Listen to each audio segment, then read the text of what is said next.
കോട്ടക്കലിൽ പ്രവാസിയായ യുവാവിനെ തട്ടിക്കൊണ്ടുപോയി മർദ്ദിച്ച കേസിൽ 3 പേർ കൂടി അറസ്റ്റിൽ. മങ്കട സ്വദേശി സാബിത്ത് അലി, കോഡൂർ സ്വദേശി ജിൽഷാദ്, വലിയാട് സ്വദേശി മുഹമ്മദ് ഷാമിൽ എന്നിവരാണ് പിടിയിലായത്. ഇതോടെ കേസിൽ അറസ്റ്റിലായവരുടെ എണ്ണം 10ആയി. വാഹന ഇടപാടുമായി ബന്ധപ്പെട്ട തർക്കമാണ് തട്ടിക്കൊണ്ടുപോകലിനും മർദ്ദനത്തിനും കാരണം.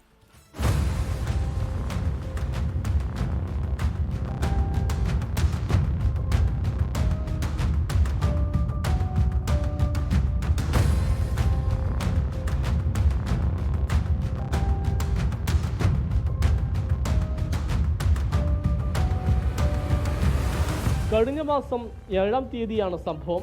കാറിലെത്തിയ സംഘം പറപ്പൂർ സ്വദേശിയായ അനീഷിനെ ആയുധങ്ങൾ ഉപയോഗിച്ച് അതിക്രൂരമായി മർദ്ദിച്ചു.